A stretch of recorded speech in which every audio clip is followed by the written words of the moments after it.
El sol de Andalucía caía como plomo derretido sobre los tejados de Almería. En las calles polvorientas, los perros jadeaban bajo las sombras escasas y los hombres caminaban con la cabeza gacha, como si el peso del cielo fuera demasiado para sus espaldas. Era el tipo de calor que no solo secaba la tierra, sino también las almas. Mateo Cortés cabalgaba por el camino del sur con la calma de quien ha visto demasiadas muertes para temerle a una más. Su caballo, un alazán oscuro llamado Sombra, resoplaba vapor caliente mientras sus cascos levantaban nubes de polvo rojo. Detrás de él, atado con cuerdas ásperas, un hombre sangraba. El prisionero se llamaba Esteban el Rata Molina. Tenía precio en la cabeza, 500 reales por robo y asesinato. Mateo no preguntó si era culpable. No le importaba. El dinero no hacía preguntas. Agua. Gimió el Rata, arrastrando las palabras entre dientes rotos. Por favor, agua. Mateo no se giró. Sus ojos grises, del color de las cenizas frías, permanecieron fijos en el horizonte. No había piedad en su mirada, solo el vacío de un hombre que había enterrado demasiadas cosas. Ya casi llegamos, dijo con voz ronca, como si las palabras le rasguñaran la garganta. Almería apareció como un espejismo polvoriento al borde del desierto de tabernas. Mateo entregó al prisionero en la oficina del alguacil, un hombre gordo de bigote grasiento que ni siquiera levantó la vista del periódico. 500 reales, dijo, contando monedas con dedos sucios. Como siempre, Cortés. Eres eficiente. Mateo tomó el dinero sin responder. Eficiente. Esa era la palabra. No valiente. No justo. Solo eficiente. Como una herramienta bien afilada. Salió de la oficina y caminó hacia la cantina más cercana. El interior olía a sudor, tabaco barato y desesperación. Perfecta para un hombre como él. Se sentó en la barra, pidió aguardiente. El licor quemó su garganta pero no lo suficiente para borrar el sabor amargo de su vida. Bebió otro. Y otro. A su alrededor, los hombres jugaban a las cartas, reían con carcajadas huecas, hablaban de mujeres que probablemente nunca amarían. Mateo los observaba sin verlos realmente. Sus pensamientos estaban en otro lugar. En otro tiempo. En otra vida. Asterisco 8 años atrás. La memoria llegó como siempre llegaba, sin avisar, sin piedad. Un camino de montaña. Un convoy de comerciantes. Mateo había sido contratado como escolta. 20 reales por 2 días de trabajo. Dinero fácil. Pero esa noche, alguien más había venido. Hombres con máscaras. Bandidos. Y Mateo, joven y cobarde, había huido. No supo que su esposa, Elena, y su hija, Sofía, estaban en ese convoy hasta que fue demasiado tarde. Cuando regresó al amanecer, solo quedaban cuerpos. Elena tenía los ojos abiertos, mirando el cielo como si buscara respuestas que nunca llegarían. Sofía, su pequeña Sofía de solo 7 años, yacía abrazada a su madre. Mateo cayó de rodillas. No lloró. El llanto era un lujo que no merecía. Y entonces descubrió la verdad más horrible, él mismo había dado información a los bandidos. Le habían pagado 50 reales para olvidar su turno de guardia. No sabía que su familia estaría allí. Pero eso no cambiaba nada. Había matado a su esposa e hija por 50 malditos reales. El recuerdo se desvaneció como humo cuando alguien tocó su hombro. Mateo giró la cabeza con lentitud, la mano instintivamente moviéndose hacia su revólver. Pero el hombre que estaba detrás de él no parecía peligroso. Vestía un traje negro elegante, demasiado fino para Almería, y sostenía un bastón de ébano con incrustaciones de plata. Señor Cortés, dijo el hombre con una voz suave, casi musical. Mi amo desea hablar con usted. Mateo entrecerró los ojos. No conozco a tu amo. Él lo conoce a usted. Y está dispuesto a pagar, generosamente. Mateo bebió otro trago. No me interesan los trabajos complicados. 2000 reales, dijo el hombre sin pestañear. Por adelantado. El aguardiente casi se le atragantó. 2000 reales era más de lo que había ganado en todo el año pasado. ¿Qué hay que hacer? Encontrar algo que se perdió. Algo valioso. Mateo dejó el vaso en la barra con un golpe seco. No busco tesoros. No es un tesoro, dijo el hombre, sacando una pequeña fotografía de su bolsillo. Es una mujer. La fotografía mostraba a una joven de rasgos orientales. Tenía el cabello negro como la medianoche, recogido en una trenza elegante. Sus ojos eran oscuros pero no vacíos, había algo en ellos que Mateo no pudo identificar. ¿Miedo? ¿Desafío? Se llama Mei-Ling Chen, continuó el emisario. Fue raptada hace 3 días por una banda de criminales. Mi amo, don Esteban de Salazar, desea recuperarla. Viva. Sin marcas. Mateo estudió la foto. Algo en el rostro de la joven le recordó a su hija. No se parecían físicamente, pero había algo en la expresión, una inocencia perdida. ¿Por qué él? Perdón. ¿Por qué tu amo quiere que yo la busque? Hay otros cazadores. El emisario sonrió. Porque usted no pregunta. Usted no juzga. Usted solo cumple. Mateo guardó silencio por un largo momento. Luego asintió. Llévame con tu amo.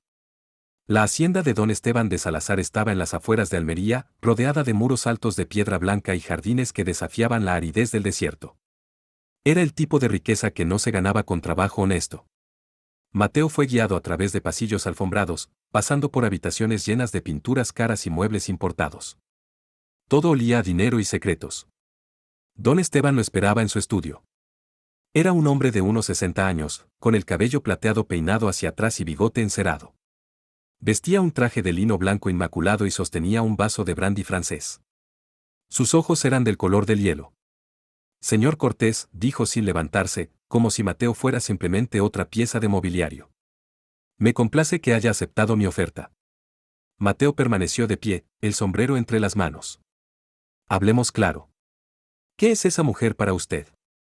Don Esteban sonrió, pero la sonrisa no llegó a sus ojos. Es mi propiedad. La traje de muy lejos, a gran costo. Es educada, discreta, útil. Y ahora alguien me la ha robado. Propiedad. Mateo sintió algo frío deslizarse por su espalda. Una sirvienta, si prefiere ese término. Pero no cualquier sirvienta. Es especial. Don Esteban bebió un sorbo lento. Fue raptada por una banda que se hace llamar los Escorpiones del Sur. Su líder es Rodrigo Vargas, también conocido como el Víbora. Son escoria del desierto, pero peligrosos. Mateo conocía ese nombre. El Víbora era un criminal conocido por su crueldad. Se decía que había quemado aldeas enteras solo por diversión. ¿Por qué la tomaron? Supongo que para pedir rescate. O tal vez. Don Esteban hizo una pausa. Tienen otros planes. En cualquier caso, la quiero de vuelta. Intacta. Había algo en el tono de don Esteban que hizo que el estómago de Mateo se revolviera. No era preocupación. Era posesión. Como un hombre que extraña su reloj de oro robado. ¿Dónde están? Mis fuentes dicen que se esconden en las cuevas de tabernas. Es territorio difícil, pero usted conoce el desierto. Don Esteban sacó una bolsa de cuero y la dejó caer sobre el escritorio. Sonó pesada. 1000 reales ahora. 1000 cuando regrese con ella. Mateo tomó la bolsa. Pesaba como su conciencia debería pesar. Algo más que deba saber. Don Esteban lo miró fijamente. Sí. Tráigala de vuelta a mí, Cortés. No a las autoridades. No a ningún otro lugar. A mí. Entendido. Mateo asintió lentamente. Algo en todo esto olía mal, pero 2000 reales eran 2000 reales. Salió de la hacienda con el peso del oro en su alforja y el peso de la duda en su alma. El desierto de tabernas era un infierno hermoso. Durante el día, el sol convertía la arena en cristal líquido. Durante la noche, el frío mordía como dientes de hierro. Era un lugar donde los hombres débiles morían y los fuertes apenas sobrevivían. Mateo había pasado suficientes años en el desierto para leer sus señales. Huellas de cascos. Marcas de fogatas apagadas a medias. Gotas de sangre seca en las rocas. Los escorpiones del sur no eran cuidadosos. Eran confiados. Eso los hacía peligrosos pero también predecibles. Siguió el rastro durante 2 días. Dormía poco, comía menos. Sombra, su caballo, era fuerte pero incluso él mostraba signos de cansancio. La segunda noche, Mateo acampó cerca de un oasis seco. Encendió una pequeña fogata y preparó café amargo. Mientras bebía, miró las estrellas. Las mismas estrellas que Elena solía señalar cuando Sofía preguntaba si los ángeles existían. Claro que existen, mi amor, decía Elena. Viven entre las estrellas. Y cuando nos vamos, ellos nos llevan al cielo. Mateo apretó la taza con fuerza. Si los ángeles existían, él nunca los vería. Al tercer día, encontró el campamento. Estaba oculto entre formaciones rocosas, casi invisible desde la distancia. Había 4 tiendas de lona raída y una fogata en el centro. Mateo contó 6 hombres. Todos armados. Se arrastró hasta una posición elevada con su catalejo y observó durante horas. Y entonces la vio.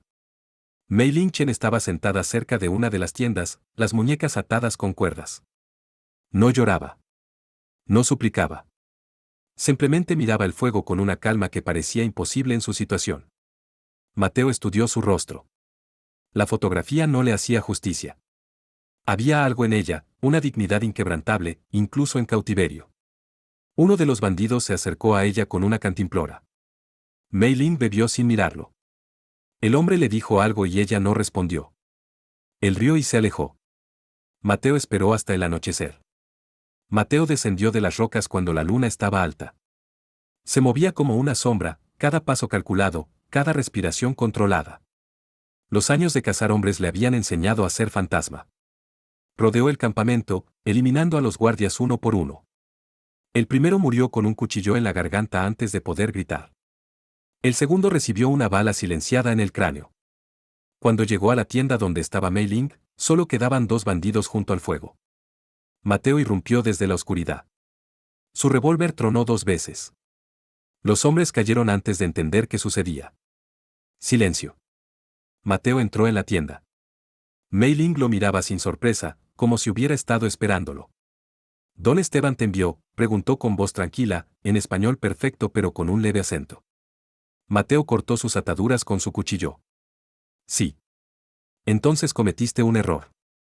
Él frunció el ceño. Perdón. Mei Ling se frotó las muñecas enrojecidas. No fui raptada. Me escapé. Mateo se quedó inmóvil. ¿Qué? Contraté a los escorpiones para que me ayudaran a huir de Don Esteban. Pero me traicionaron. Me retuvieron para pedir rescate doble. El mundo de Mateo se inclinó levemente. Estás mintiendo. ¿Por qué mentiría? Mei Ling lo miró directamente a los ojos. Don Esteban no es mi amo. Es mi carcelero. Yo no soy su sirvienta. Soy su esclava. La palabra cayó entre ellos como una piedra al fondo de un pozo. Antes de que Mateo pudiera responder, un disparo atravesó la lona de la tienda, pasando a centímetros de su cabeza. Al suelo. Se lanzaron fuera justo cuando el campamento explotaba en caos. Los bandidos no estaban todos muertos.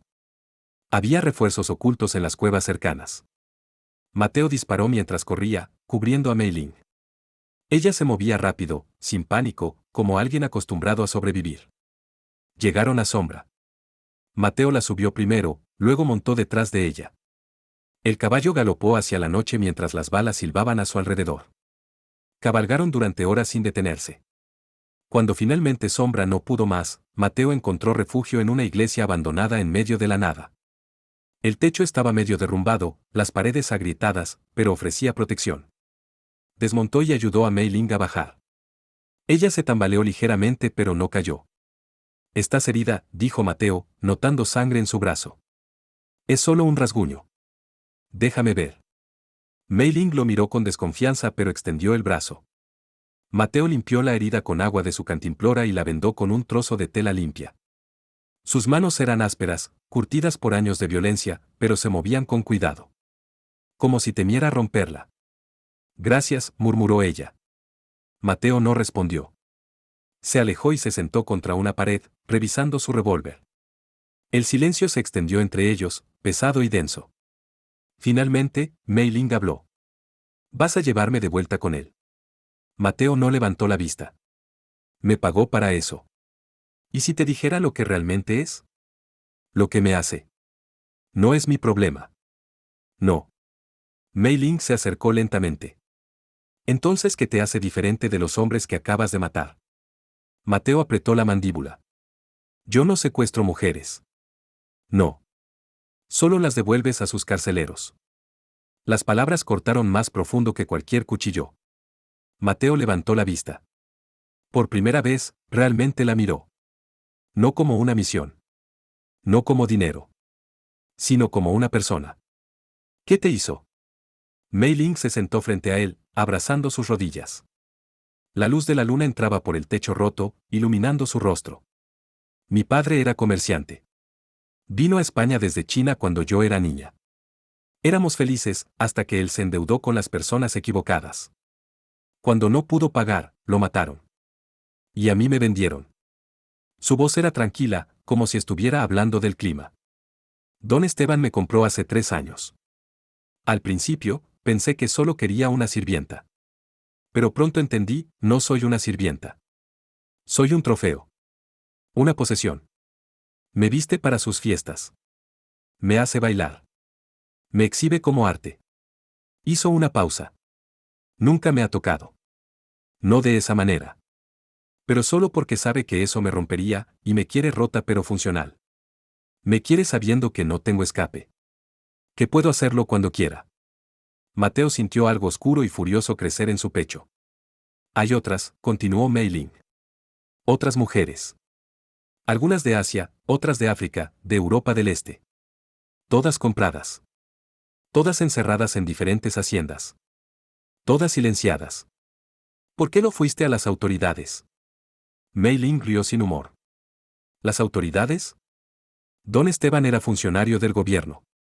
Tiene jueces en su bolsillo. Tiene al alguacil en su nómina. ¿Quién me creería? Mateo guardó silencio. No había respuesta a eso. Pasé 2 años planeando mi escape, dijo ella. Guardé cada moneda. Aprendí cada ruta. Y cuando finalmente tuve suficiente para pagar a los escorpiones, me traicionaron. Miró a Mateo directamente. Así que sí. Vas a llevarme de vuelta. Y don Esteban se asegurará de que nunca vuelva a intentarlo. Tal vez me encierre en el sótano. Tal vez me mate. No lo sé. Pero sé que no volveré a ver el sol. La rabia en el pecho de Mateo ardió más fuerte. Pensó en Elena. En Sofía. En todas las personas que había fallado. No voy a llevarte de vuelta, dijo finalmente. Mei Ling parpadeó. ¿Qué? No voy a llevarte con él. Pero, te pagó. Mateo se puso de pie, caminó hacia la entrada de la iglesia. Miró hacia el horizonte, donde el amanecer comenzaba a teñir el cielo de naranja y rosa. Me pagó para encontrarte. Ya lo hice. Lo que haga ahora, es mi decisión. Se giró hacia ella. Descansa. Mañana seguimos hacia el norte. Lejos de don Esteban. Por primera vez desde que la conoció, Mateo vio algo en los ojos de Mei Ling que no había visto antes. Esperanza. Ella asintió lentamente. Gracias. Mateo no respondió. No merecía gratitud. Pero tal vez, solo tal vez, este era el comienzo de algo que sí merecía. El amanecer trajo consigo más que luz.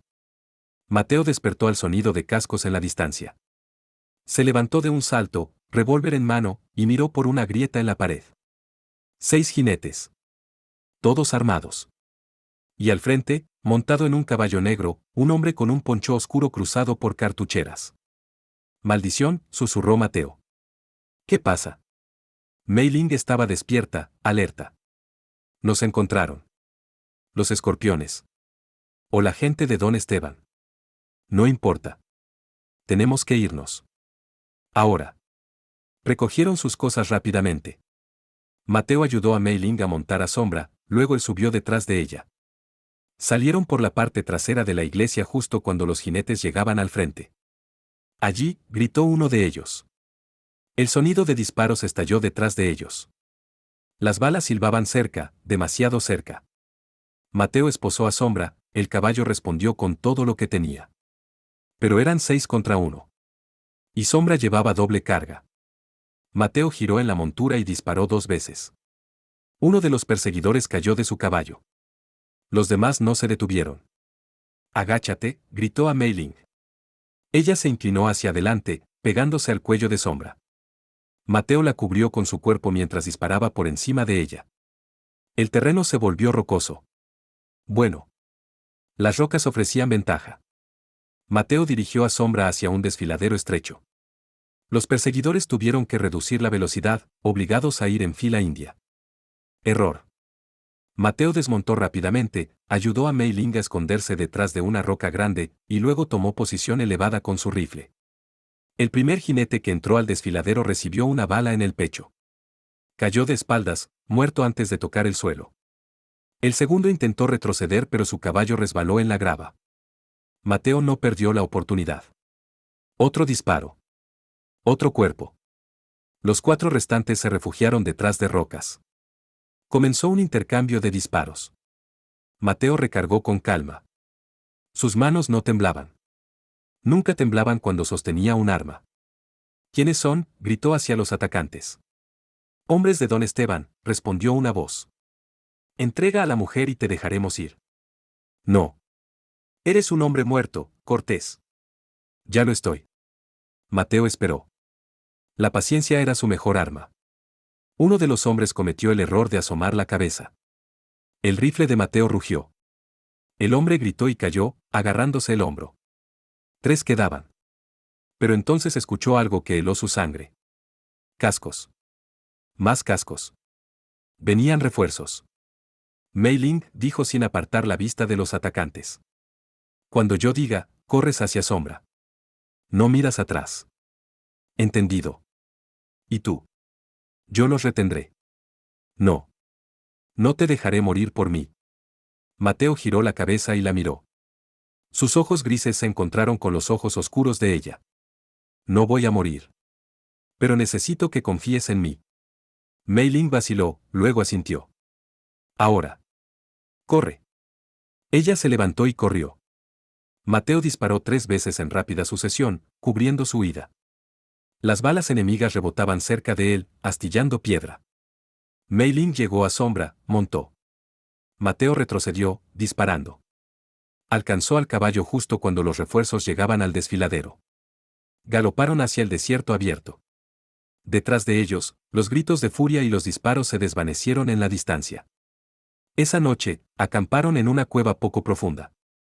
Mateo revisó sus provisiones. Poca agua. Menos comida. Munición limitada.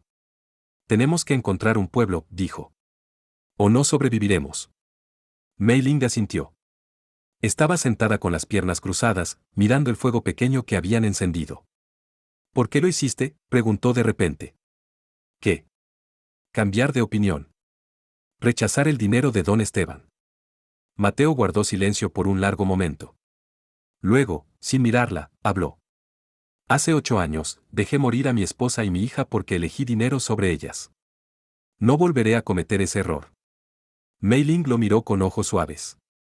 No fue tu culpa. Sí lo fue. No puedes cargar con eso para siempre. ¿Quién dice que no puedo? Ella extendió su mano lentamente y la colocó sobre la de él. Su toque era cálido, suave. Todos cargamos fantasmas, dijo en voz baja. Pero no tienes que llevarlo solo. Mateo miró su mano sobre la suya. No la retiró. Por primera vez en 8 años, no se sintió completamente solo. El sol del mediodía era un martillo contra el yunque del desierto. Mateo y Mei Ling cabalgaban en silencio, cada uno perdido en sus propios pensamientos. Sombra, el caballo, caminaba con paso cansado pero constante. Había atravesado desiertos antes. Sabía cómo sobrevivir. A diferencia de su dueño, que aún estaba aprendiendo. Tengo sed, dijo Mei Ling después de horas de silencio. Mateo le pasó la cantimplora sin decir palabra. Ella bebió un sorbo pequeño, consciente de que debían racionar. ¿A dónde vamos?, preguntó. Norte. Hay un pueblo llamado Pueblo de las Cruces. Un viejo amigo vive allí. Tal vez nos ayude. ¿Confías en él? Mateo dudó. Solíamos confiar el uno en el otro. Hace mucho tiempo. Mei Ling detectó algo en su voz. Algo sin resolver. Pero no presionó. Continuaron en silencio hasta que el sol comenzó su descenso hacia el horizonte. El paisaje cambió de arena a rocas rojas, formaciones extrañas que parecían esculturas de algún dios loco. Fue entonces cuando Mei Ling habló de nuevo. Mi madre solía decir que el silencio es un idioma. Mateo levantó una ceja. ¿Qué significa eso? Que a veces, las palabras no dicen tanto como la quietud entre ellas. Él consideró esto. Tu madre era sabia. Lo era. Hasta que don Esteban la mandó matar. Mateo giró la cabeza bruscamente. ¿Qué? Mei Ling miró hacia adelante, su rostro una máscara de calma. Cuando me compró, mi madre intentó denunciarlo. Fue a las autoridades, a la iglesia, a cualquiera que escuchara. 2 semanas después, la encontraron muerta en un callejón. Dijeron que fue un robo. Pero su bolsa estaba llena de dinero. La rabia volvió a encenderse en el pecho de Mateo. Lo siento. No quiero tu lástima. Quiero justicia. La justicia no existe para gente como nosotros. Entonces la crearemos. Mateo la miró. Había fuego en sus ojos. No el fuego de la venganza ciega, sino el fuego de la determinación pura. Eres peligrosa, dijo finalmente. Bien. A pesar de todo, Mateo sonrió. Fue una sonrisa pequeña, apenas visible, pero estaba allí. Era la primera vez que sonreía desde la muerte de su familia. Acamparon esa noche cerca de un arroyo seco. Mateo encendió un fuego pequeño mientras Mei Ling buscaba raíces comestibles. Ella regresó con un puñado de tubérculos y algunas hierbas silvestres. No es mucho, pero nos mantendrá vivos. ¿Cómo sabes qué plantas son seguras? Mi madre me enseñó. Ella era herbolaria en China. Conocía cada planta, cada raíz, cada flor. Mei Ling comenzó a preparar la comida con movimientos precisos. Me enseñó a curar y a matar. Mateo levantó la vista bruscamente. Matar. Mei Ling le mostró una raíz pequeña con flores blancas. Cicuta. En dosis pequeñas, cura dolores. En dosis grandes, detiene el corazón. Por eso don Esteban te dejaba cerca de su comida. Él no sabía que yo sabía. Creía que solo era una sirvienta ignorante. Sus labios se curvaron en algo que no era exactamente una sonrisa. Pasé 2 años envenenándolo lentamente. Arsénico en su medicina para la gota. Solo lo suficiente para que se sintiera débil, enfermo, pero no suficiente para matarlo, todavía. Mateo la miró con una mezcla de asombro y miedo. Ibas a matarlo. Eventualmente. Pero primero necesitaba evidencia. Pruebas de lo que había hecho. No solo a mí, sino a todas. Sacó un pequeño libro de su bolso, envuelto en tela aceitada. Era un cuaderno de cuero con páginas amarillentas. Esto, dijo, son los nombres de todas las mujeres que don Esteban ha comprado en los últimos 10 años. Sus edades. ¿De dónde vienen? ¿A qué haciendas fueron enviadas? Y los nombres de los hombres que participaron en el comercio. Mateo tomó el cuaderno con cuidado, como si sostuviera dinamita. Lo abrió. Las páginas estaban llenas de caligrafía meticulosa. Nombres. Fechas. Lugares. Asterisco María Santos, 16 años, Portugal. Enviada a Hacienda Blanca, propiedad de don Alfonso Ruiz, asterisco. Asterisco Amara Okonkwo, 19 años, Nigeria. Enviada a Villa de las Rosas, propiedad de don Esteban de Salazar, asterisco. Asterisco Yuki Tanaka, 24 años, Japón. Enviada a Finca del Sol, propiedad de Rodrigo Vargas, asterisco. Mateo se detuvo en ese último nombre. Rodrigo Vargas. El víbora. Sí, dijo Mei Ling. Don Esteban no es el único. Hay una red completa. Vargas es el verdadero líder. Don Esteban solo es un cliente importante. El mundo de Mateo se volvió más oscuro. Esto no era solo un hombre rico con secretos sucios. Era una operación organizada. Un sistema. ¿Cuántas?, preguntó con voz ronca. ¿Mujeres? Al menos 50 que yo sepa. Probablemente más. Mateo cerró el cuaderno. Sentía náuseas. ¿Por qué no me lo dijiste antes?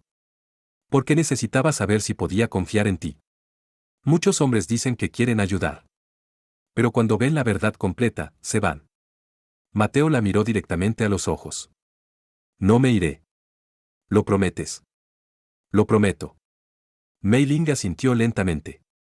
Entonces tenemos mucho trabajo que hacer. Al cuarto día de viaje, llegaron a una pequeña casa de adobe en medio de la nada. ¿Qué es este lugar?, preguntó Mei Ling. La casa de doña Carmen de la Cruz. Era enfermera. Ahora vive aquí sola. Desmontaron y Mateo tocó la puerta de madera desgastada. Después de un momento, se abrió. Una mujer mayor apareció. Tenía el cabello blanco recogido en un moño, arrugas profundas en el rostro, pero ojos brillantes y alertas. Vestía un simple vestido negro y llevaba un chal sobre los hombros. Mateo Cortés dijo con voz firme. Pensé que estarías muerto a estas alturas. Todavía no, doña Carmen. Lástima. Los muertos causan menos problemas. Pero había calidez en sus palabras. Miró a Mei Ling. ¿Y quién es esta joven? Alguien que necesita ayuda. Y respuestas. Doña Carmen estudió a Mei Ling por un largo momento. Luego asintió. Entren. Rápido. No es seguro estar afuera. El interior de la casa era modesto pero limpio. Hierbas colgaban del techo, secándose. Había un pequeño altar en un rincón con velas y una imagen de la Virgen María. Doña Carmen le sirvió agua fresca y pan. ¿Qué te trae aquí, Mateo? Y no me mientas. Puedo oler la sangre desde aquí. Mateo le contó todo. Don Esteban. Los escorpiones. El cuaderno. Doña Carmen escuchó en silencio, su rostro cada vez más sombrío. Sabía que don Esteban era corrupto, dijo finalmente. Pero esto es peor de lo que imaginaba. ¿Lo conoces?, preguntó Mei Ling. Hace 15 años, don Esteban era un funcionario del gobierno. Alto rango. Pero fue despedido por malversación de fondos. Desde entonces, ha estado construyendo su fortuna de otras maneras. ¿Y Rodrigo Vargas? Doña Carmen escupió al suelo. Ese demonio. Se dice que él mismo fue esclavo cuando era niño. Lo compraron en Marruecos cuando tenía 10 años. Fue abusado, golpeado, usado. Cuando finalmente escapó, juró que nunca más sería débil. Y ahora esclaviza a otros, dijo Mateo con amargura. La gente herida a menudo hiere a otros. Es un ciclo. Doña Carmen miró a Mei Ling. Pero tú quieres romper ese ciclo, ¿verdad? Mei Ling asintió. No solo para mí. Para todas. Doña Carmen sonrió tristemente. Eres valiente. Y las personas valientes a menudo mueren jóvenes. Mejor morir libre que vivir encadenada. Bien dicho. Doña Carmen se levantó y fue a un baúl viejo. Sacó mapas, papeles. Si van a hacer esto, necesitan información. Tengo contactos. Personas que también quieren ver caer a don Esteban y Vargas. Extendió un mapa sobre la mesa. Estas son las haciendas donde se mantienen mujeres. Estas son las rutas que usan para transportarlas. Y estos. Señaló varios nombres, son los hombres que participan. Mateo estudió el mapa. Era una red extensa. Más grande de lo que había imaginado. Esto tomará más que 2 personas, dijo. Por eso necesitas aliados, dijo doña Carmen. Y sé exactamente dónde encontrarlos. Pueblo de las Cruces era un lugar olvidado por el tiempo. Casas de adobe se agrupaban alrededor de una plaza central con una fuente seca. Los niños jugaban en las calles polvorientas mientras las mujeres colgaban ropa para secar. Era el tipo de lugar donde la vida era dura pero simple. Mateo y Mei Ling entraron al pueblo al atardecer. Los ojos los siguieron, curiosos pero cautelosos. ¿Dónde vive tu amigo?, preguntó Mei Ling. La casa grande al final de la calle. Diego siempre quiso una casa grande. Llegaron a una vivienda de 2 pisos, más elegante que las demás. Mateo tocó la puerta. Un hombre abrió. Era alto, de hombros anchos, con el cabello negro salpicado de canas. Sus ojos se abrieron con sorpresa. Mateo. Hola, Diego. Diego Ramírez miró a su viejo amigo por un largo momento. Luego, sin decir palabra, cerró la puerta. Mateo se quedó allí, inmóvil, como si hubiera recibido un golpe físico. Mei Ling puso una mano en su hombro. Tal vez solo necesita tiempo. La puerta se abrió de nuevo. Diego salió, cerrándola detrás de él. Su rostro era una máscara de piedra. No puedo ayudarte, dijo sin preámbulos. Diego, por favor. Solo necesito. No. La voz de Diego fue cortante.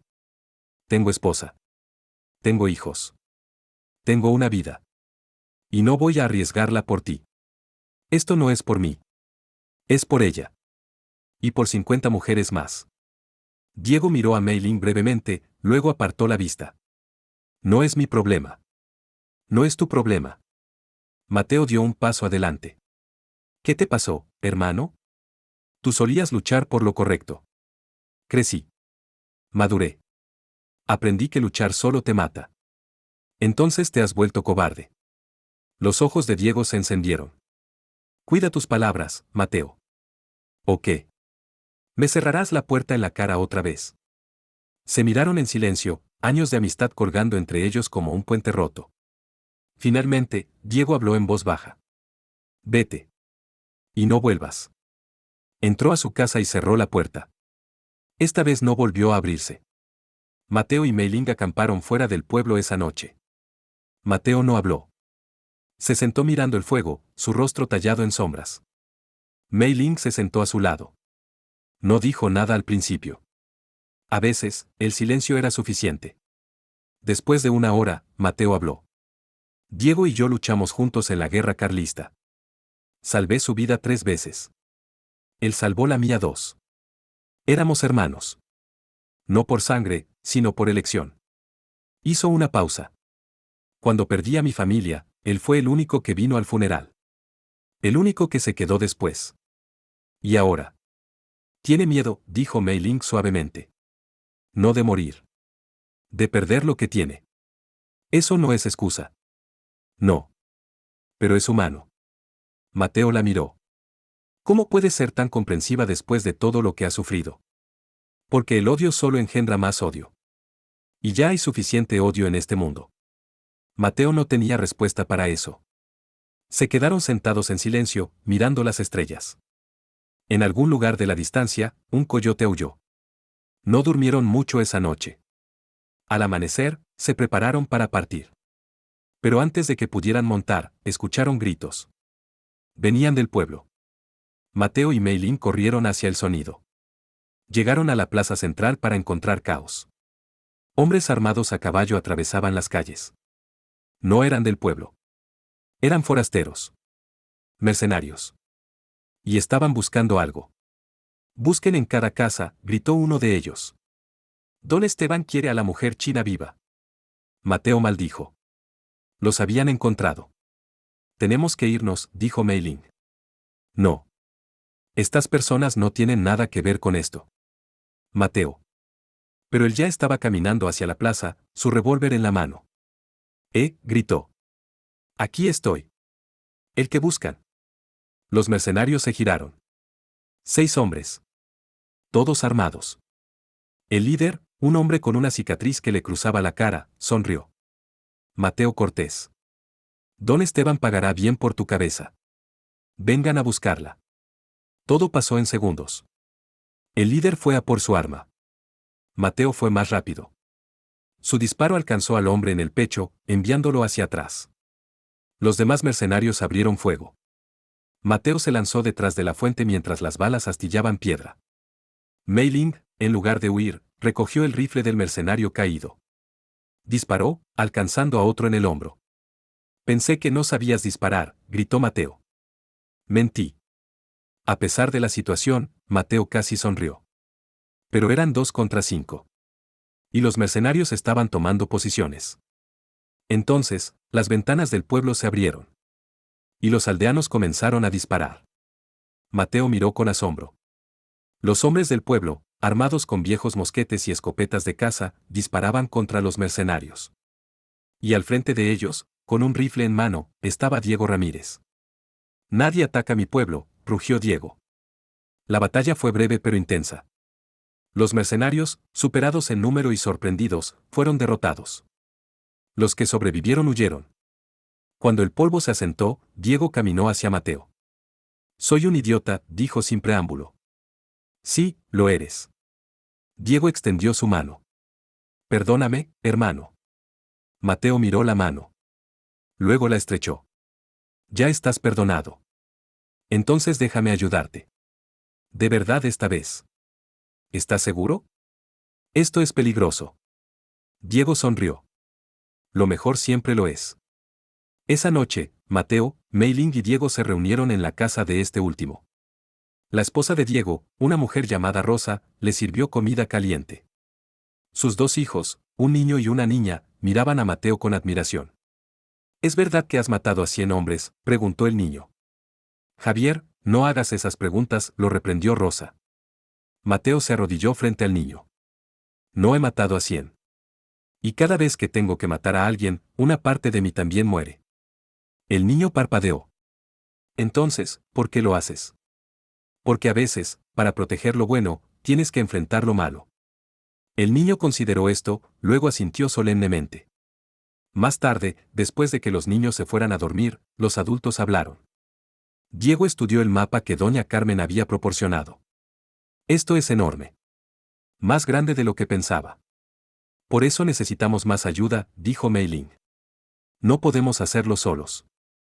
Tengo hombres en el pueblo que lucharían, dijo Diego. Pero necesitan una razón. Algo que los convenza.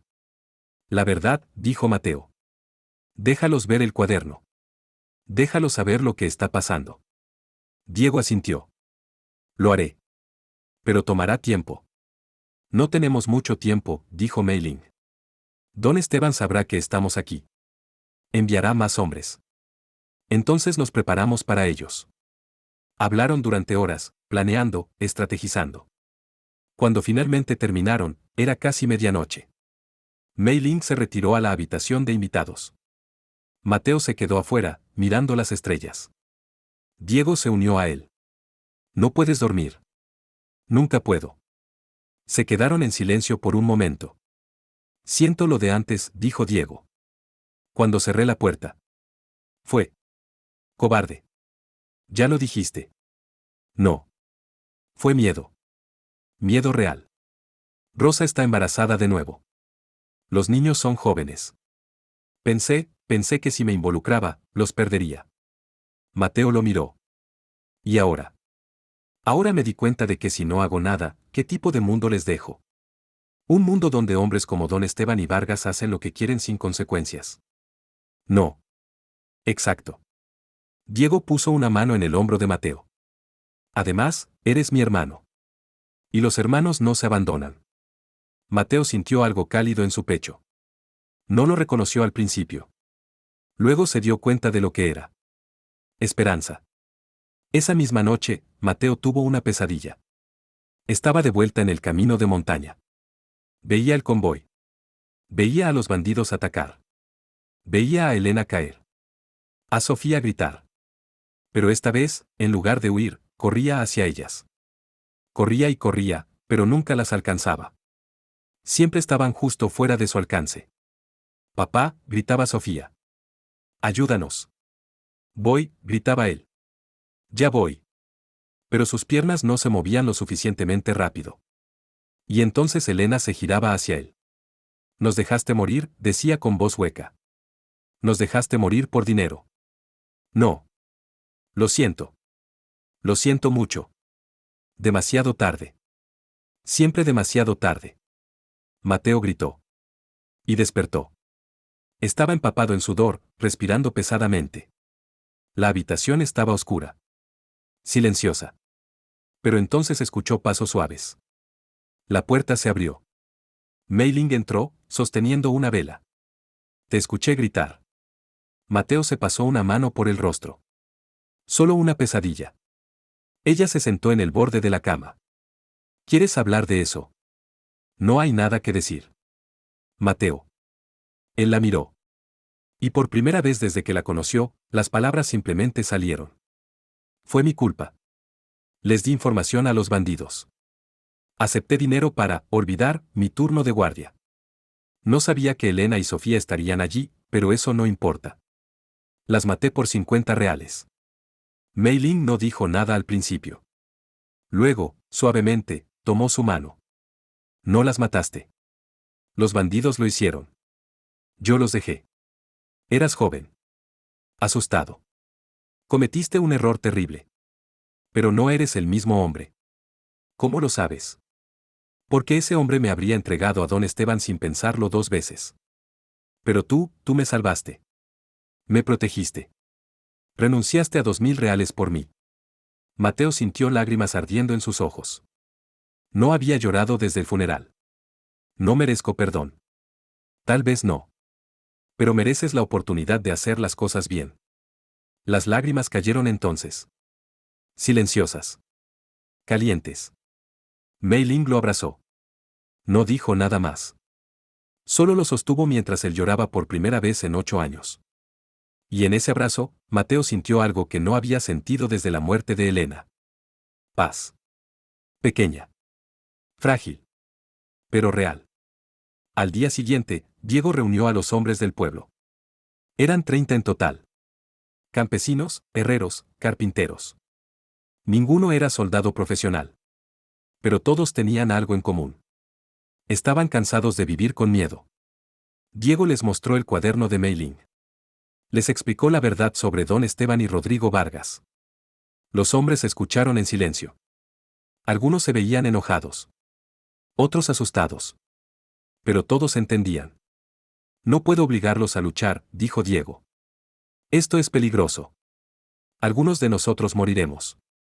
Pero si no hacemos nada, este mal continuará. Nuestras hijas, nuestras hermanas, nuestras esposas, ninguna estará segura. Un anciano levantó la mano.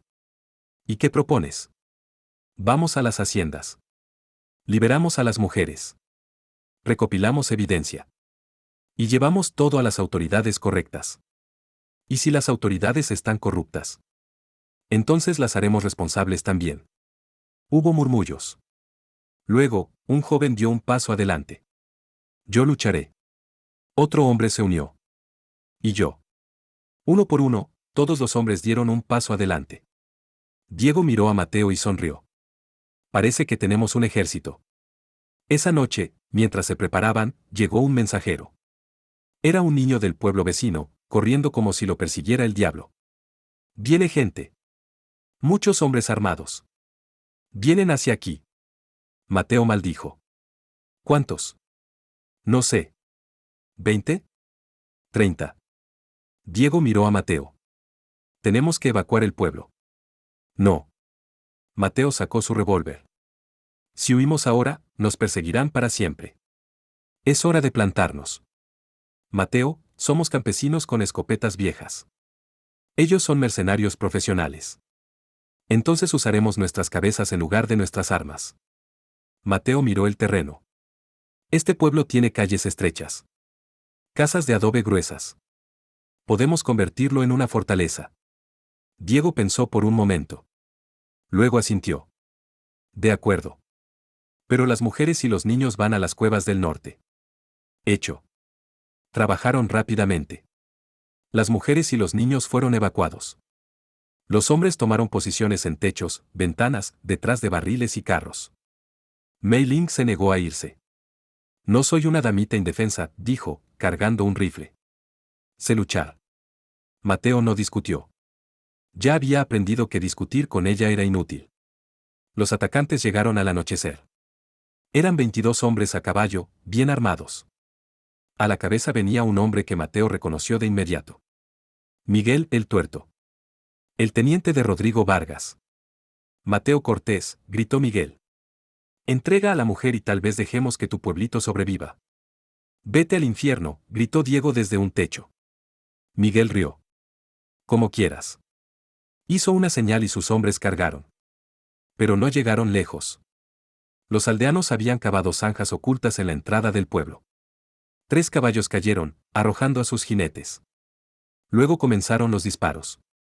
Desde ventanas, techos, callejones. Los aldeanos disparaban con precisión sorprendente. No eran soldados, pero estaban protegiendo sus hogares. Y eso los hacía peligrosos. Los mercenarios se dispersaron, buscando cobertura. Pero las calles estrechas los hacían blancos fáciles. Mateo disparaba desde el campanario de la pequeña iglesia. Cada bala contaba. Cada disparo era un mercenario menos. Mei Ling estaba en una casa cercana, disparando con calma calculada. Su puntería era impresionante. La batalla duró 2 horas. Cuando terminó, la mitad de los mercenarios estaban muertos o heridos. El resto huyó. Pero el pueblo había pagado un precio. 3 aldeanos muertos.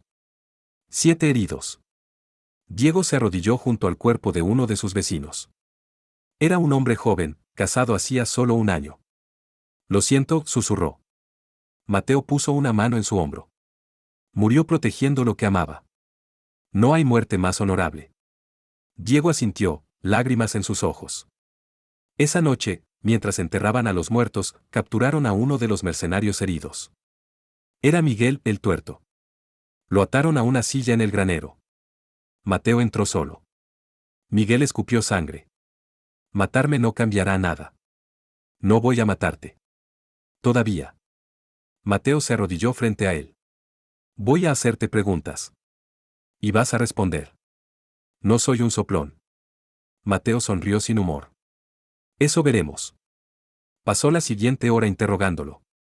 Al principio, Miguel se resistió. Pero Mateo era paciente. Y persuasivo. Finalmente, Miguel habló. Don Esteban no es el líder, jadeó. Solo es un cliente. El verdadero jefe es Rodrigo Vargas. El víbora. Él controla todo. Todas las haciendas. Todas las rutas. Todo. ¿Dónde está? Tiene una fortaleza en las montañas. Al sur. Nadie puede entrar sin ser visto. ¿Cuántos hombres tiene? 50. Tal vez más. Mateo se puso de pie. Gracias. Eso es todo. Sí. No vas a matarme. No. Pero tampoco te voy a soltar. Mateo caminó hacia la puerta. Vas a vivir sabiendo que traicionaste a tu jefe. Esa es una sentencia peor que la muerte. Dejó a Miguel atado en el granero. Afuera, Mei Ling lo esperaba. ¿Qué dijo? Todo. Mateo miró hacia las montañas del sur. Vargas está allí. Y es hora de terminar esto. Pero hay 50 hombres. Lo sé. Por eso no vamos a atacar directamente. Mei Ling entrecerró los ojos. ¿Qué tienes en mente? Mateo sonrió. Era una sonrisa oscura. Peligrosa. Vamos a hacer que venga a nosotros. La hacienda de don Esteban de Salazar brillaba bajo la luna llena como un palacio maldito. Mateo cabalgaba solo por el camino que llevaba a la entrada principal. No había prisa en su movimiento. No había miedo. Solo determinación fría. Los guardias lo reconocieron de inmediato. Levantaron sus rifles. Alto ahí, Cortés. Mateo detuvo su caballo. Levantó las manos lentamente. Vengo a ver a don Esteban. ¿Dónde está la mujer? Muerta. Los guardias se miraron entre sí. Don Esteban va a querer pruebas. Entonces déjenme entrar y se las daré. Dudaron. Luego uno de ellos fue a avisar mientras el otro mantenía su rifle apuntado a Mateo. Después de 10 minutos tensos, regresó el guardia. Puedes pasar. Pero sin armas. Mateo desmontó.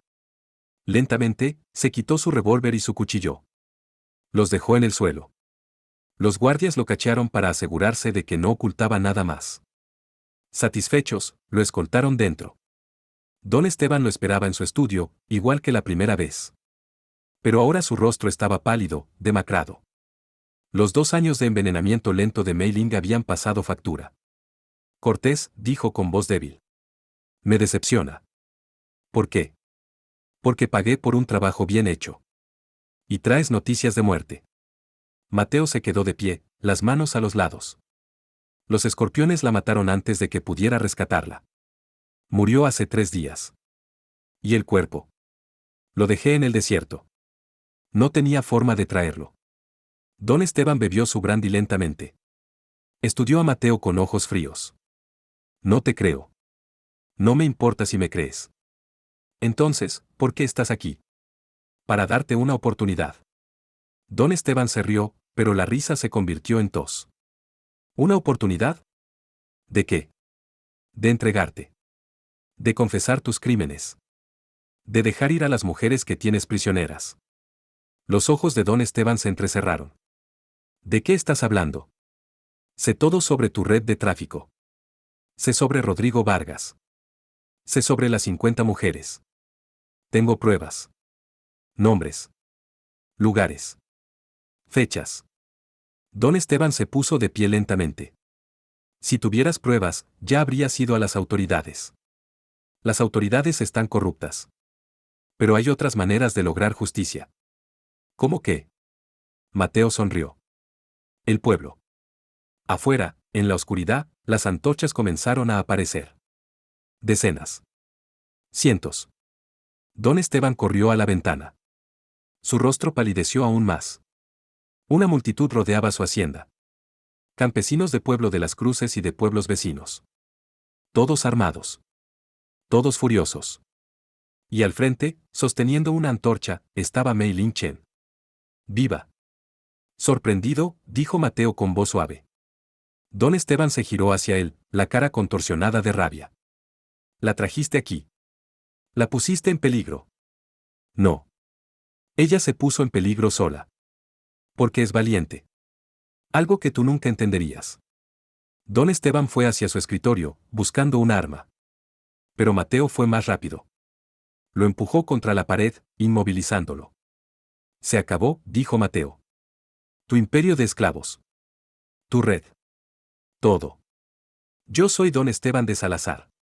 Tengo influencia. Tengo conexiones. Tenías.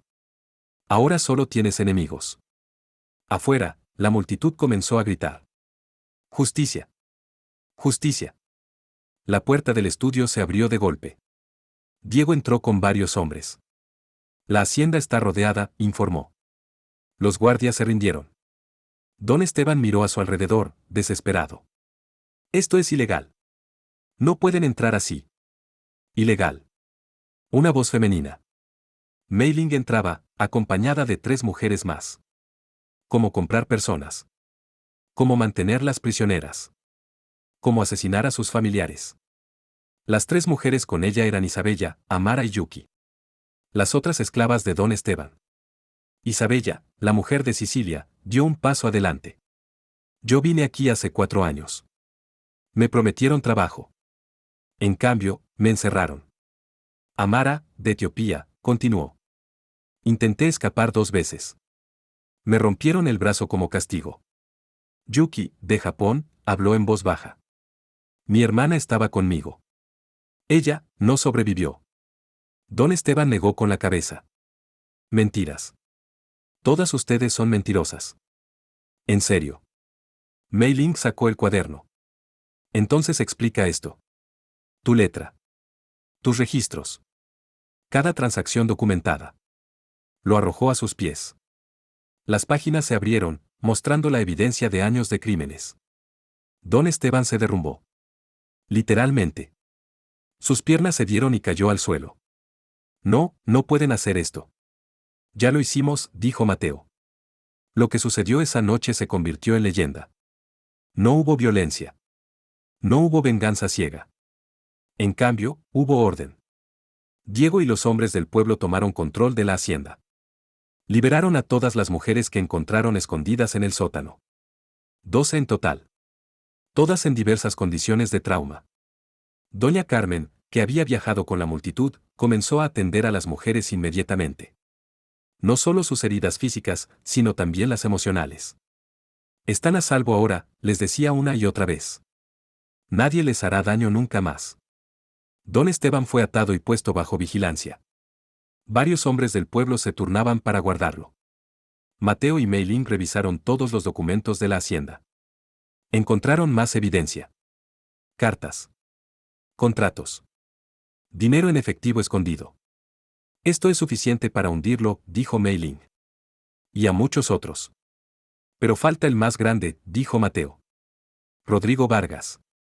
Como si hubiera invocado al demonio con solo decir su nombre, escucharon el sonido de cascos afuera. Muchos cascos. Mateo corrió a la ventana. Su corazón se hundió. 50 jinetes. Tal vez más. Todos armados hasta los dientes. Y al frente, montado en un caballo negro como la noche, estaba Rodrigo, el víbora Vargas. El víbora desmontó con la gracia de un depredador. Era más joven de lo que Mateo esperaba. 35 años, tal vez. Pero sus ojos eran viejos. Viejos y llenos de oscuridad. Vestía todo de negro. Un poncho largo. Botas de cuero.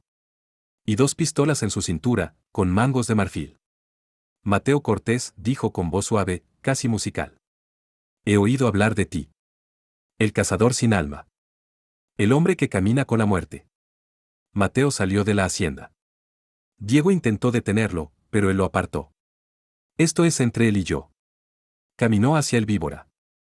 Detrás de él, la multitud observaba en silencio. Rodrigo Vargas, dijo Mateo. El víbora. El esclavista. El cobarde. Los ojos de Vargas se entrecerraron. Cuida tus palabras. ¿Por qué? ¿Me matarás? Ya estoy muerto. Entonces te haré un favor. Se miraron. El mundo pareció reducirse a solo ellos dos. ¿Por qué lo haces?, preguntó Mateo. Se dice que fuiste esclavo una vez. ¿Por qué perpetuar el mismo dolor? Por primera vez, algo cruzó el rostro de Vargas. ¿Sorpresa? ¿Dolor? Porque cuando eres esclavo, dijo lentamente, eres nada. Menos que nada. Te golpean.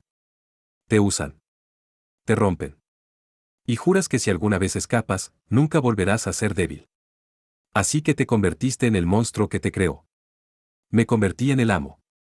Aprendí que el mundo solo respeta la fuerza. El poder. El control. No. Solo aprendiste a ser patético. La furia brilló en los ojos de Vargas. Su mano fue hacia su pistola. Pero antes de que pudiera disparar, una voz gritó desde la multitud. Rodrigo. Todos se giraron. Una mujer anciana se abría paso entre la gente. Tenía el cabello blanco, el rostro arrugado, pero caminaba con determinación. Vargas se quedó inmóvil. Su rostro palideció. Madre, susurró. La anciana llegó hasta él. Lo miró directamente a los ojos. Esto es lo que te convertiste, dijo con voz temblorosa. ¿Un esclavista? Un monstruo. Madre, yo. Te busqué durante años. Pensé que estabas muerto. Y ahora deseo que lo estuvieras. Lágrimas corrieron por las mejillas arrugadas de la mujer. Cuando te vendieron, yo me morí por dentro. Pero siempre tuve esperanza de que sobrevivirías. De que encontrarías el camino de vuelta. No así. No como esto. Rodrigo Vargas, el temido víbora, el hombre que había sembrado terror en todo el sur, se derrumbó. Lo siento, susurró. Lo siento mucho. No me lo digas a mí. Díselo a ellas. La anciana señaló a las mujeres liberadas. Díselo a todas las personas que destruiste. Vargas miró a las mujeres. Vio sus rostros. Sus cicatrices. Sus ojos rotos. Y algo dentro de él se rompió. Cayó de rodillas. Lo siento. Dios, lo siento mucho. Sus hombres miraban confundidos. Su líder, su temido líder, estaba llorando como un niño. Mateo caminó hacia él. Levantó su revólver. Apuntó a la cabeza de Vargas. Di una razón por la que no debería matarte ahora mismo. Vargas levantó la vista. Lágrimas surcaban su rostro. No hay ninguna. Hazlo. Por favor. Mateo mantuvo el arma apuntada. Su dedo en el gatillo. La multitud contenía la respiración. Entonces Meilin puso una mano en su brazo. No, dijo suavemente. No así. ¿Por qué no? Porque si lo matas, se convierte en mártir. Pero si vive, vive con su vergüenza. Con su arrepentimiento. Esa es una sentencia peor. Mateo la miró por un largo momento. Luego bajó el arma. Tienes suerte, le dijo a Vargas. Ella es mejor persona que yo. Se giró hacia los hombres de Vargas. Cualquiera que quiera irse, váyase ahora. No serán perseguidos. Pero si quedan, liberaremos a todas las mujeres que mantienen prisioneras. Entendido. Los hombres se miraron entre sí. Luego, uno por uno, comenzaron a desmontar y soltar sus armas. No querían morir por un hombre roto. Los días siguientes fueron un torbellino. La noticia de lo que había sucedido se extendió rápidamente. No solo en Almería, sino en toda Andalucía. Un juez honesto, el juez Ramón Ibarra, llegó de Madrid. Era conocido por su integridad. Cuando vio la evidencia, su rostro se puso serio. Esto es, monstruoso, dijo, hojeando el cuaderno de Meilin. 50 mujeres. Al menos, dijo Meilin. Probablemente más. Y todos estos hombres. Señaló los nombres en los documentos. Funcionarios. Jueces. Comerciantes. Incluso algunos sacerdotes. La corrupción corre profunda. El juez Ibarra asintió. Entonces la arrancamos de raíz. El juicio se llevó a cabo en la plaza central de Almería. Cientos de personas asistieron. Don Esteban de Salazar fue el primero en ser juzgado. Las mujeres testificaron una por una. Sus historias eran devastadoras. Isabella habló de cómo había sido separada de su familia. Amara mostró sus cicatrices. Yuki, con voz temblorosa, contó cómo su hermana había muerto intentando escapar. Y Mei Ling. Mei Ling presentó el cuaderno. Cada página. Cada nombre. Cada crimen documentado. Cuando terminó, no había duda. Don Esteban de Salazar, dijo el juez Ibarra. Te declaro culpable de tráfico humano, esclavitud, asesinato y conspiración. Serás encarcelado de por vida. Tus propiedades serán confiscadas y utilizadas para compensar a tus víctimas. Don Esteban, pálido y tembloroso, solo asintió. No había nada más que decir. Rodrigo Vargas fue juzgado a continuación. Pero su juicio fue diferente. Confesó todo. No ocultó nada. Nombró a cada cómplice. Reveló cada ruta. Cada hacienda. Cada transacción. Sé que no puedo deshacer lo que hice, dijo con voz ronca. Pero puedo asegurarme de que esta red sea destruida por completo. Su madre estaba en la audiencia, llorando en silencio. El juez Ibarra consideró cuidadosamente. Rodrigo Vargas, tu cooperación es notable. Pero no borra tus crímenes. Te sentencio a 20 años de prisión. Pasarás ese tiempo ayudando a las autoridades a desmantelar completamente esta red. Vargas asintió. Gracias, su señoría. Mientras se lo llevaban, miró a Mei Ling. Lo siento. Sé que no es suficiente, pero lo siento. Mei Ling no respondió. Solo lo observó irse. En los meses siguientes, la red fue desmantelada sistemáticamente. 19 hombres más fueron arrestados.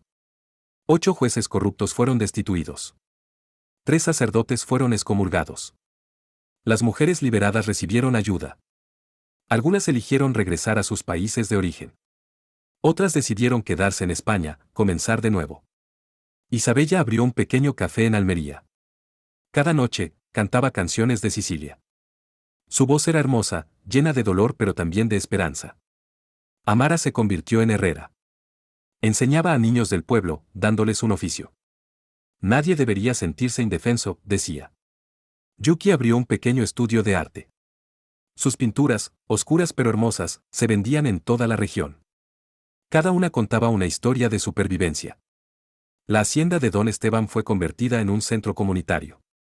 Un lugar donde las mujeres podían aprender oficios, recibir educación, encontrar apoyo. Y Mei Ling. Mei Ling se convirtió en la administradora del archivo. Guardaba los registros. Se aseguraba de que ningún nombre fuera olvidado. La memoria es importante, decía. Si olvidamos, podría volver a suceder. Un año después. Mateo se despertó al sonido de gaviotas. Abrió los ojos lentamente. La luz del sol se filtraba por las cortinas de lino blanco. Podía oler el mar. Salado. Fresco. Vivo. Se levantó de la cama y caminó hacia la ventana. Afuera, el Mediterráneo se extendía hasta el horizonte, brillando como un campo de diamantes líquidos. Su casa era pequeña. Solo 2 habitaciones. Paredes de adobe blanco. Techo de tejas rojas. Pero era suya.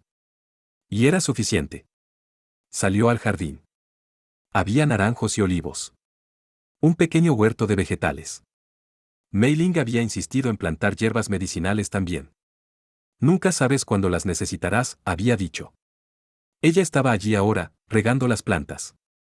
Vestía un simple vestido azul, el cabello recogido en una trenza. Cuando lo vio, sonrió. Buenos días. Buenos días.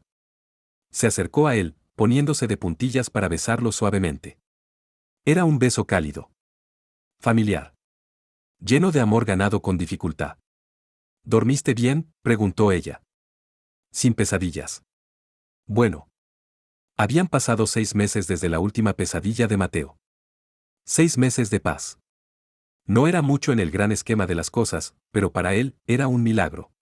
¿Qué planes tienes hoy?, preguntó Mei Ling mientras preparaban el desayuno juntos. Diego viene a almorzar. Y algunos de los hombres del pueblo quieren discutir la cooperativa agrícola. Después de los juicios, Mateo había dejado de ser cazador de recompensas. En cambio, trabajaba con las comunidades locales, ayudándolas a organizarse, protegerse. Era trabajo duro pero honesto. ¿Y tú?, preguntó él. Voy a la escuela. Las niñas están aprendiendo a leer muy rápido. Mei Ling había abierto una pequeña escuela para niñas en el pueblo cercano. Enseñaba lectura, escritura, aritmética. Pero también les enseñaba algo más importante. Ustedes tienen poder, les decía. No dejen que nadie les diga lo contrario. Después del desayuno, Mateo caminó por la playa. El agua fría lamía sus pies descalzos. Las gaviotas gritaban arriba. El mundo era grande y hermoso y aterrador y maravilloso. Pensó en Elena. En Sofía. Ya no con dolor paralizante, sino con amor tranquilo. Las amo, susurró al viento. Siempre las amaré. Pero también tengo que vivir. Está bien. El viento no respondió. Pero de alguna manera, sintió paz. Cuando regresó a la casa, encontró a Mei Ling sentada en el porche, leyendo. Levantó la vista cuando él se acercó. ¿Estás bien? Sí. Estoy bien. Se sentó a su lado. Ella apoyó la cabeza en su hombro. ¿Alguna vez te arrepientes?, preguntó Mei Ling después de un momento. De todo lo que pasamos. Mateo pensó cuidadosamente. Me arrepiento de las cosas que no hice antes. De las personas que no ayudé. De las oportunidades que perdí. Pero esto. Tomó su mano. Esto no. Nunca esto. Mei Ling sonrió. Yo tampoco. Se quedaron allí, sentados en silencio cómodo, mientras el sol subía lentamente en el cielo. Esa tarde, llegaron visitantes. Diego y Rosa, con sus 3 hijos.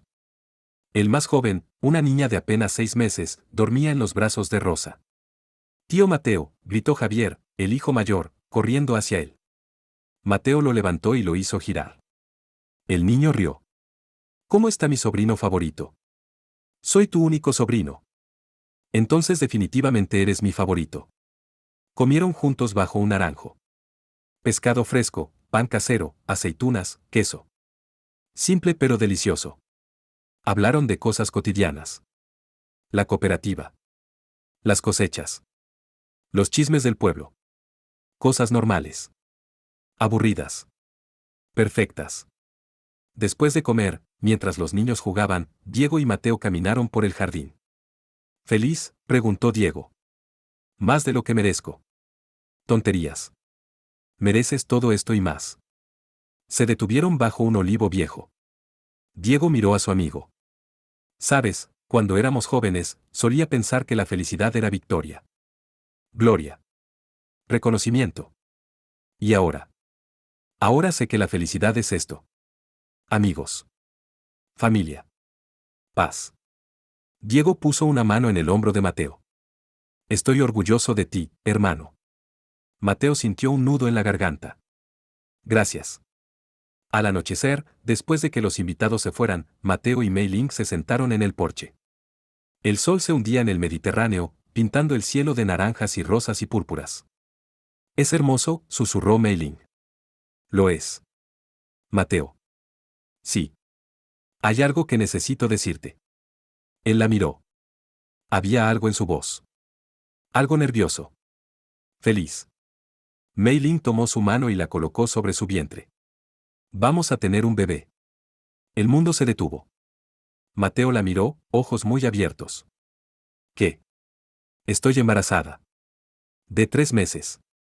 Las lágrimas llegaron antes de que pudiera detenerlas. Lágrimas de alegría. De asombro. De gratitud abrumadora. ¿Estás segura? Completamente segura. Mateo la abrazó. La sostuvo como si fuera lo más precioso del mundo. Porque lo era. Voy a ser padre, susurró. Vas a ser un gran padre. ¿Cómo lo sabes? Porque ya eres un gran hombre. Se quedaron así, abrazados, mientras las estrellas comenzaban a aparecer una por una. Y por primera vez en años, Mateo no pensó en el pasado. Solo pensó en el futuro. Un futuro con Mei Ling. Con su hijo. Con amor y esperanza y luz. Un futuro que merecía vivir. 5 años después. Una niña de 4 años corría por la playa, riendo mientras las olas perseguían sus pies pequeños.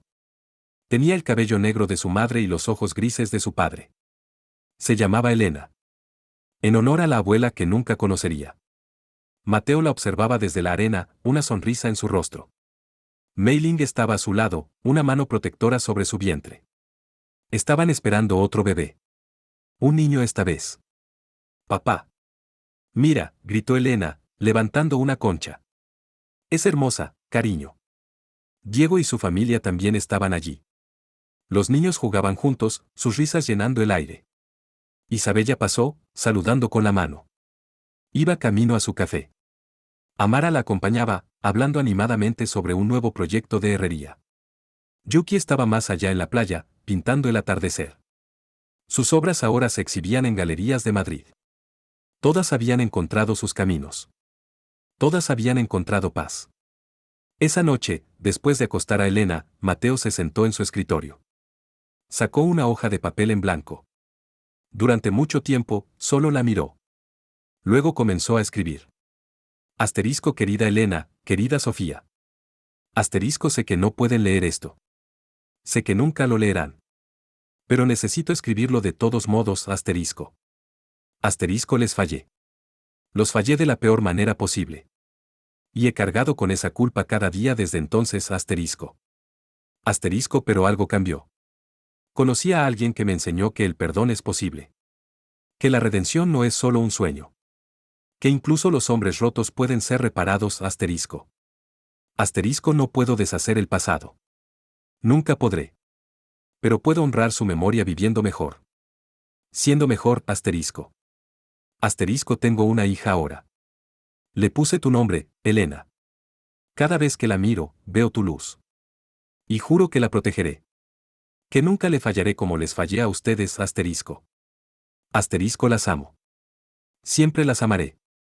Y espero, algún día, cuando mi tiempo llegue, poder verlas de nuevo.